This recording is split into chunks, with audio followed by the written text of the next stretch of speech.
સતે ધર્મની જય.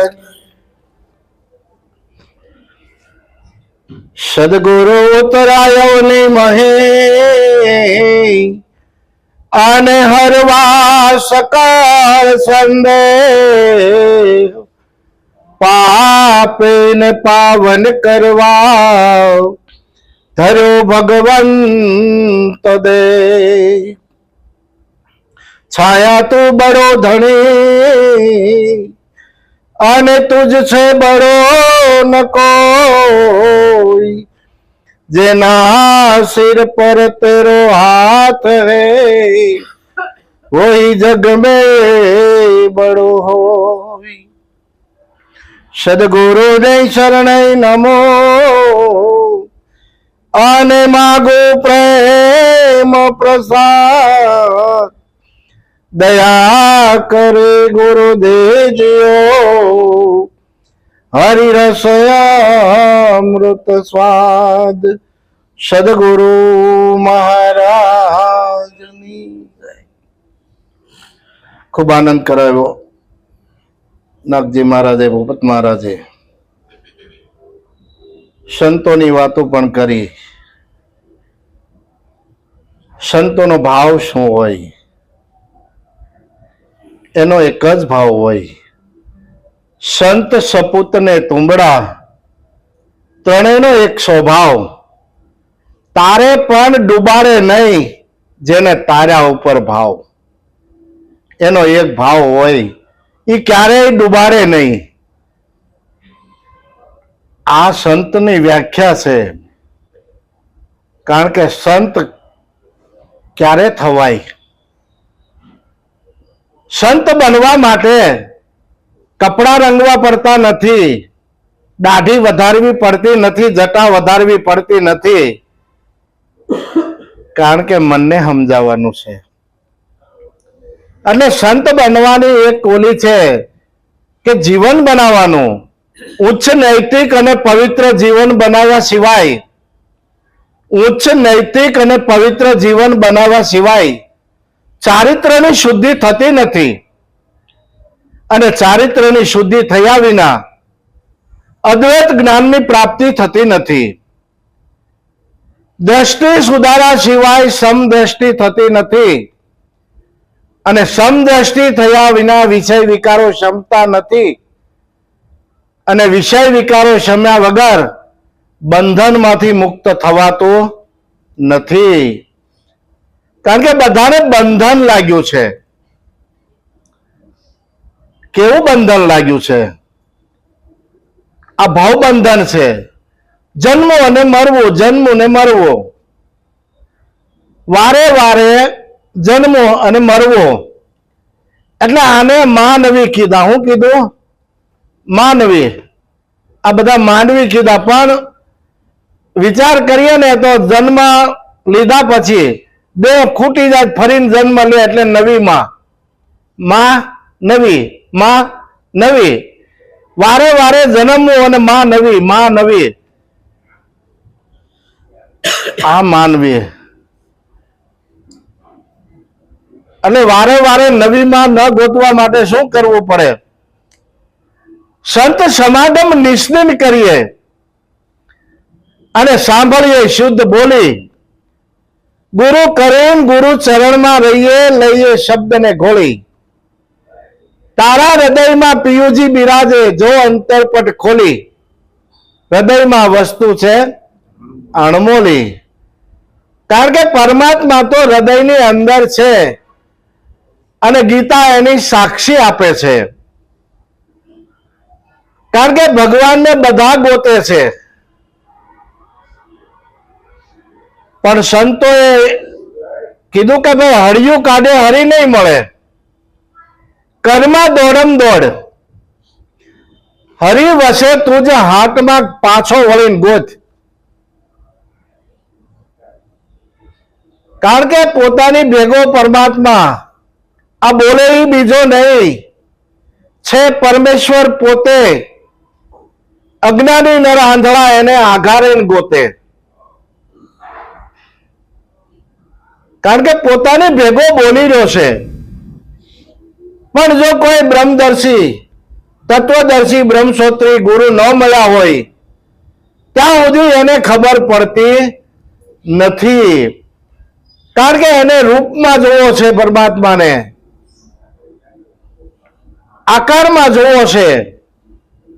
ઈશ્વરને રંગ રૂપને આકાર નથી, કારણ કે ઈશ્વર નિરાકાર છે. અને રંગ રૂપને જેને આકાર લાગે એ માયા બની જાય. પણ માયાને આધારે પરમાત્મા આપણી ભેગો છે. કારણ કે ઈશ્વરને આપણે ગોતવો હોય તો આ માયાની અંદર એને જોવું જ પડશે. તો માયાની ભેગો રહીને બોલે છે. રંગ રૂપને આકાર નથી, પણ એને સહારો લેવો પડ્યો માયાનો. અને પ્રીતમ સાહેબ કે ભાઈ તારે ઓથે હરીને નથી દેખતો, કુંડળ ઓથે જેમ કનક ઢંકાય, આ બીજો નથી બોલતો. આ બોલે બધાની અંદર એક હરખો બોલે છે. એના ઉપર આપણે ક્યારેય વિચાર ન કર્યો. આ દેવળે દેવળે કરે હોકારા, એને પારખ થઈને પરખો. આ બધાની અંદર બોલે છે. દેવળે દેવળે કરે હોકારા, એને પારખ થઈને પરખો. આ કોણે બનાવ્યો પવન સરખો? ખાધા વગર 2 મહિના 6 મહિના ખેંચી કાઢે, પાણી પીધા વગર પણ 2 દી ખેંચી કાઢે. પણ આ હરખો હાલે છે ને, આની અંદર 5 મિનિટે ન ખેંચી શકે. આ બધાની અંદર હરખો છે. આ બધામાં એક હરખો. પણ એ હરખો કેમ રહેતો નથી? કારણ કે માયાને હોથે એને આવરણ આવ્યું છે માયાનું. અને જ્યાં દ્રષ્ટિ પોગતી, સુરતા પોગતી નથી. પણ જો જેના ઘટમાં સુઘર સમેટે એના ઘટમાં સાહેબ ભેટે. કારણ કે સુરતા છે ને, એ જો ભીતરમાં ઉતરી જાય તો એને ખબર પડે કે કોણ બોલે અને ક્યાંથી બોલાય. સંતો વાણીમાં કે કોણ બોલે ને કોણ મારું સાંભળે, કોને કહું આ વાતો, આનંદ નથી માતો. આ તો 5 તત્વમાં વાલો પ્રગટ બોલે અને ગુણે ગુણે ગવાતો. બધાની અંદર ગુણ પ્રગટ છે. અને આ ગુણ બંધ પડી જાય ને એટલે તરત જ એમ કે ભાઈ હવે દાદા વૈયા ગયા કે માં વૈયા ગયા. આ બધા ગુણે ગુણે આની અંદર બધા ગુણો હાલી રહ્યા છે. અને ગુણ બંધ પડતા જાય એટલે આની અંદર હમણાં કીધું ને કે ભાઈ આમાં પ્રગટ અગ્નિ છે, ઠરી જાય. કાન હોય, આંખ્યું હોય, નાક હોય, બધું એમનામ પડ્યું હોય છતાંય આની અંદરથી જે આ હરખો છે ને એ નીકળી જાય. બધું જ એમનામ છે. કાન છે છતાં સાંભળવાનું બંધ, આંખ્યું છે છતાં જોવાનું બંધ. કારણ કે ગુણ બંધ પડી ગયા. અને એમાંથી જ આંખ્યું લઈ 2 કલાકની અંદર આ દ્રષ્ટિ આંખ લઈ અને ડોક્ટરને બોલાવીને કઢાવી નેત્રદાન કરે અને એ બીજાને ચડાવે, ત્યાં પાછો બાળવા મળે. આ નક્કી પણ થાય છે કે આની અંદર ગુણ બંધ પડી ગયો. કારણ કે જોવે છે, એ બોલે છે અને બોલે છે ને એ સાંભળે છે. આ બધે એકનો એક છે. દેવળે દેવળે જે બોલે, જોવે એ બોલે ને બોલે એ સાંભળે. કારણ કે ભાળ્યા વગર હું ભાખે. જોયું જ ન હોય તો વાત કેની કરવી? પણ સખી ભાળ્યા વિનાનું હું ભાખો. આ તો અનુભવની વાતો છે. અનુભવ જેને એવો અંતર ઉદય થયો, કૃત સગળા કયા એના જેને જેનો આત્મા લયો. પોતાના આત્માને જાણી લીધો હોય તો આત્મા સર્વ વ્યાપક છે. આને નક્કી કરવું બધાની અંદર એક હરખો આત્મા છે તો એનું દ્રષ્ટાંત છે.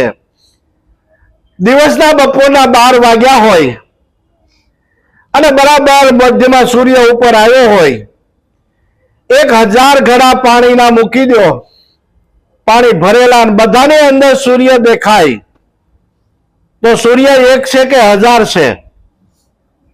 સૂર્ય એક છે, પણ હજારો ઘડામાં દેખાય છે.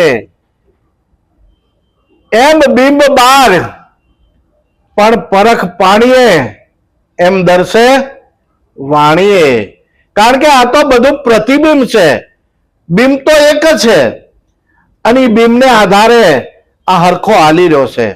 જો બિંબની ખબર પડી જાય તો પ્રતિબિંબ તો આ બધાની અંદર પડી રહ્યું છે, અને જે પ્રતિબિંબ પડી રહ્યું છે ને એ આત્મ તત્વ છે.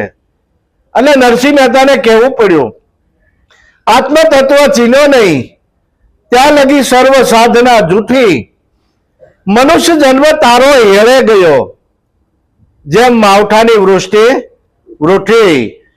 આપણે કદાચ ઉનાળે માવઠું થાય અને ખેતરમાં જઈ અને દાણા આમ વેરી આવી, તો એમાંથી કાંઈ આપણે પાક લઈને આવી નહીં, એમાંથી કાંઈ પાક ન આવે. પણ એ ઉનાળાનું ખેતર તપ્યું હોય, હાથીહળ હાંક્યા હોય, અને પછી જે વરસાદ થાય અને વાવણી થાય ને, તો દિવાળી ટાણે ગાડા ભરી ભરીને માલ આવે. એમ ગુરુ મહારાજે આપણને આ ખેતરની અંદર બીજ વાવ્યા છે, જે રહેણી આપી છે. ચોરી, દારૂ, જુગાર, માછાહાર અને લુચ્છાઈ, આ 5ની પ્રતિજ્ઞા બરાબર પડાય ને તો આમાંથી અણમોલ રત્ન નીકળે. કારણ કે મનુષ્ય જન્મ છે ને એ અણમોલ મળ્યું છે, હીરા જેવું મળ્યું છે. આ કાચની પૂતળી જેવું છે, કારણ કે આને ફૂટતા વાર લાગે એવું નથી. આપણે જોઈ છીએ, કાલ તો કે અમે હારે હતા, બસ કાલ હારે હતા, કારણ કે એક શ્વાસો વધારે મળતો નથી, અને આ શ્વાસાની મૂડી મૂલવાન છે. એટલે કીધું ખોમાં હીરલો હાથથી આવો અવસર પાછો નહીં મળે. આ શ્વાસાની મૂડી જ્યાં સુધી આની અંદર શ્વાસ હાલી રહ્યો છે ને, શ્વાસ આવે ને જાય, આવે ને જાય, આ શ્વાસની કિંમત છે. સંતોએ ભજન શ્વાસની હારે કર્યું છે. કારણ કે જે શ્વાસો આપણે લઈ લીધો એ વયો ગયો, એને ભૂતકાળ કહેવાય. ગઈકાલનો દિવસ આપણે જોયો એ ભૂતકાળ થઈ ગયો. આવતીકાલનો કેવો દિવસ ઉગશે એની ખબર નથી, પણ અત્યારે વર્તમાનમાં જે કાંઈ આપણને આ સમય મળ્યો છે, આ સમયને સાર્થક કરવા જેવો છે. આ સમય વયો ગયો પછી પાછો કોઈને મળતો નથી. સમય કોઈની રાહ જોતો નથી, અને બધાની ઉપર કાળ બનીને સમય કાળ બધાની ઉપર હાલી રહ્યો છે. એટલે સંતો કહે છે, આજે ને અત્યારે કરતું ક્યારે વાગે કોના બાર, કાળ તણી કાતર હાલે નહીં પૂછે નરકે. આ નર છે કે નારી છે એ કોઈને પૂછતો, કારણ કે કાતર બધાની માથે હાલે, એ સમયકાળ છે. અને ભગવાન કૃષ્ણ પણ કહે છે કે મેં સમય હું. જો સમયને ઓળખતા શીખી જાય તો માણસ બોલતો બંધ થઈ જાય. કારણ કે સત્ય શબ્દ યહી રામ, આ સબ ઘટમાં બોલે સત્ય શબ્દ યહી રામ. આ સમયને ઓળખતા શીખી જાય, ફાવે એમ ન બોલે, ગમે એમ ન બોલે, કારણ કે એના મુખમાંથી શબ્દ જ ન નીકળે, કારણ કે એની સુરતા સાધ છે. એટલે આપણને આ હાથ બાંધની નકલ કીધી ને, ગુરુ શરણે નહોતા ગયા ત્યારે કોઈનું હારું જોતા નહીં, કોઈનું હારું બોલતા નહીં, કોઈનું હારું સાંભળતા નહીં. તો ગુરુ શરણે ગયા પછી ફરક શું પડ્યો? તો કે ભાઈ હારું જોવું, હારું સાંભળવું અને હારું બોલવું. આ ગુરુ શરણે જાય ને ત્યારે આ ખબર પડે. પણ ક્યારે? તો કે તન મન ધન શીશના દાવા છોડવા પડે. કારણ કે ગુરુ શરણે જાય ત્યારે આપણા જે માથા હતા ને ડોકા, એ વિષય વાસનાના ભરેલા હતા. એને ગુરુ શરણે જઈને મૂકી દેવા પડ્યા. અને ગુરુમુખ લાગે ત્યારે એમાં સત્ય શબ્દ નીકળે. જ્યાં સુધી સત્ય શબ્દ ન નીકળે ત્યાં સુધી ગુરુમુખ લાગ્યું નથી. અને કીધું તન મન ધન મેં તો ગુરુજીને અર્પ્યા, શીશ સોંપ્યું ત્યારે સદગુરુ ભેટ્યા. જ્યારે શીશ સોંપાણું ને ત્યારે સદગુરુ ભેટ્યા. અને પછી છતાં આપણને એવો દાવો થઈ જાય કે હું બોલું છું. ના ભાઈ ના, તો પેલા બોલવું તું ને, પેલા બોલવું તું ને, તું બોલતો હતો તો. બોલાય એવું નથી, બોલાય એવું નથી. ઉભો રહી જાય માણસ, ઉન્મની દશા આવી જાય. કારણ કે પરમાત્માનું સ્વરૂપ અનુભવ કરવા માટે ઉન્મૂન દશા જોઈએ. અને ઉન્મૂન દશા ક્યારે થાય? આ વાણી બંધ થાય ને પછી ઉન્મૂની દશા થાય. વાણીથી પર ઈશ્વર છે, વાણીમાં આવે તે વણસી જાય. આ તો નિર્વાણી પદ હાચું. જ્યાં મન બુદ્ધિ ની વાણી ન પહોંચી શકે. ભગવાન કૃષ્ણ ગીતામાં કહે છે કે મન બુદ્ધિ ને વાણી મને પહોંચી શકતા નથી. આપણે ઈ પદમાં જીવતા જઈ પહોંચવું તે પદને સદગુરુ સહાય તમારી. બિન સમામાં ભાન ભૂલાશે, મતિ નહીં પહોંચે મારી. મતિમાં ભિન્ન સમય, અંત સમય કોને ખબર કેવો હોય. પણ એને સમય તમે પ્રભુ હામાં આવીને ઉભા રહેજો. બસ અરજ એ જ કરવાની છે કે અંત સમયે ખબર નહીં હોય, પણ જો સુરતા સાધ હશે ને તો સન્મુખ લાલ ગુરુની ફોજમાં સન્મુખ લડે છે. લાલ જુઓ એનો અનુભવ કેવો, સન્મુખ લડે. કારણ કે પોતે પોતાની હારે લડે. ગામની હારે લડવા જવાનું નથી. પોતાની અંદર વિચારો જે આવે છે, નબળા વિચારો આવે છે, તો આ વિચારોની હારે લડવાનું છે. જે વિચારો માલપાથી નબળા આવે તો એની હારે લડવાનું છે. કારણ કે પાંડવો કૌરવોનો જે કાંઈ આપણે વિચાર કરીએ ને, આ યુદ્ધ થઈ ગયું એ આપણને ખબર નથી. પણ 5 તત્વોનો દેહ છે. આ 5 તત્વો છે એ 5 પાંડવો છે. અને આ દેહની અંદર હારા 5 વિચાર આવે અને નબળા વિચારો 100 આવે. આ 100 વિચાર જે નબળા આવે છે ને, એ ઓલા 5 ને કવરાવ્યા કરે છે. અને એને નામ કૌરવો પડ્યું. અને આ 5 પાંડવો, પણ 5 પાંડવો હતા ને એની હારે ભગવાન ભેળો હતો. કારણ કે ભગવાન જ્યારે મહાભારતનું યુદ્ધ થયું ત્યારે ભગવાન તો હુતા હતા. અને દુર્યોધન અને અર્જુન, દુર્યોધન પહેલા પહોંચી ગયો ભગવાનની પાસે. પહેલા જઈ અને માથા પાસે બેસી ગયો. ભગવાન સુતા છે. પછી અર્જુન ગયો એટલે પગની પાસે બેઠો. બે રાહ જોવે ભગવાન જાગે, કૃષ્ણ જાગે, પછી આપણે વાત કરીએ. અને ભગવાન જાગ્યા એટલે પહેલી નજર ક્યાં ગઈ?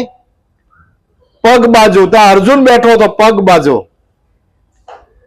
ત્યાં દુર્યોધને એમ થયું કે પ્રભુ હું આવ્યો છું. કે અર્જુન તું ક્યારે આવ્યો? તો ઓલાથી રહેવાનું નહીં. પ્રભુ હું આવ્યો છું. એટલે તું હોતી આવ્યો છો? હારું હારું ભાઈ. આવવાનું કારણ શું? તો કે પ્રભુ યુદ્ધ તો નક્કી છે. હવે આ યુદ્ધ નક્કી છે એટલે અમારે તો સહકારની જરૂર છે. ભગવાન કે ભાઈ જો તમે બે આવ્યા છો અને બેને સહકારની જરૂર છે ને, તો અર્જુનને કે તું માગ. તો દુર્યોધન થી રહેવાનું નહીં. ઈ કે પ્રભુ હું પહેલા આવ્યો છું. ઈ કે પણ અર્જુન નાનો છે ને, અર્જુન નાનો છે. તો કે વાંધો નહીં, કાંઈ નહીં, પણ મારી એક શરત છે. આ યુદ્ધમાં હું હથિયાર ઉપાડીશ નહીં. અને એક બાજુ હું છું અને એક બાજુ મારી 18 અક્ષરની સેના છે. તો અર્જુનને કે ભાઈ, અર્જુન કે પ્રભુ મારે તો તમે જોઈ છે.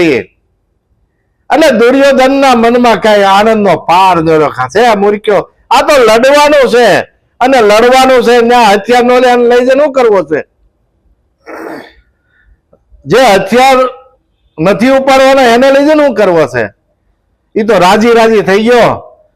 હવે આપણે વિચાર માંગે કે કોઈ મોટા શેઠ હોય, એને 1000 કે 5000 કારીગરો હોય, તો એ શેઠને ખબર ન હોય કેમ જ બધા કારીગરો ન કરે?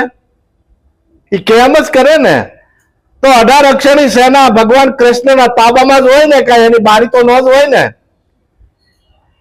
એમ અત્યારે આ જગતમાં 18 અક્ષરની સેના એટલે આ ભોગ વિલાસ છે, વૈભવ વિલાસ છે. આ 18 અક્ષરની સેનામાં આપણે બધા પડ્યા છીએ. ભગવાન કોઈને જોતો નથી, પણ જીત તો જ્યાં ભગવાન છે ને ત્યાં થવાની છે. એટલે ભગવાન જ્યાં છે ત્યાં જીત થાય. એનો અર્થ એવો થાય કે જેને પોતાનું સર્વસ્વ અર્પણ કરી દીધું, પોતાનું અસ્તિત્વ ખોઈ નાખ્યું. જબ મેં થા તબ હરી નહીં, અબ હરી હે મેં નહીં, પ્રેમ ગલી ઇતની છાકડી તામે દો ના સમાય. આ દો સમાય એવી વસ્તુ નથી, કારણ કે વસ્તુ એક જ આની અંદર રહી શકે. એક મિયાનની અંદર 2 તલવાર જો ન રહી શકતી હોય તો આની અંદર પરમાત્મા સબર ભર્યો છે, બીજું આની અંદર શું હોય? પણ આપણે પરમાત્માને બહાર ગોતતી છીએ. હવે બહાર ગોતતી છીએ ને એટલે આપણને દેખાતો નથી. હવે ગીતામાં કે અણુ અણુમાં મારો વાસ છે.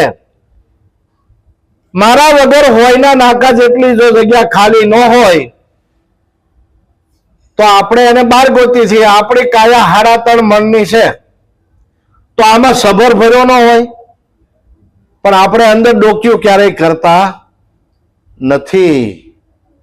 અને જેને જેને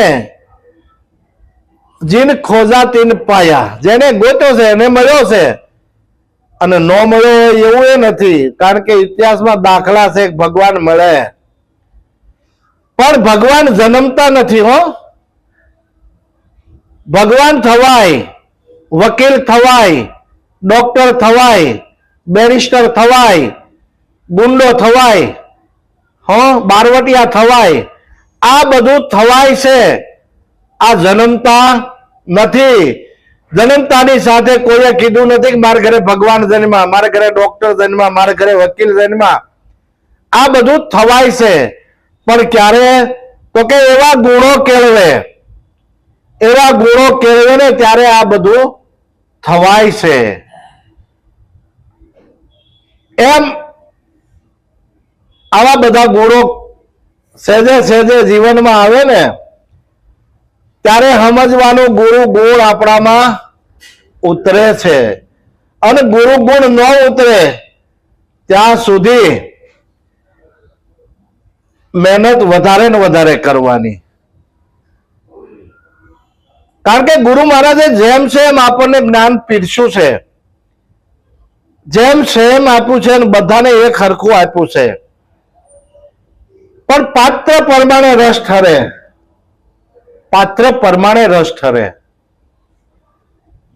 એટલે આપણે આપણો જ વિચાર કરવાનો છે કે હું છું કોણ ને હરીશે કેવા, જ્યાં સુધી મને નહીં સમજાયા. આપના હરીને આપે નો ભાળ્યા, તો બેન મિથ્યા જન્મ ગુમાયા. લાલન જેને આત્મ નહીં ઓળખાયા. હજી આપણને આત્મા ઓળખાણો નથી એવું આપણે સમજીને આપણે કઈ આમાં જાણી ગયા નથી. આપણને કોઈ જાતની બીજી ખબર પણ નથી. એ તો એ આવે ને બોલાવે ત્યારે બોલાય એવું છે. આવું કઈ વાણીને ગુરુ ચરણમાં વિરામ આપું. સદગુરુ મહારાજ.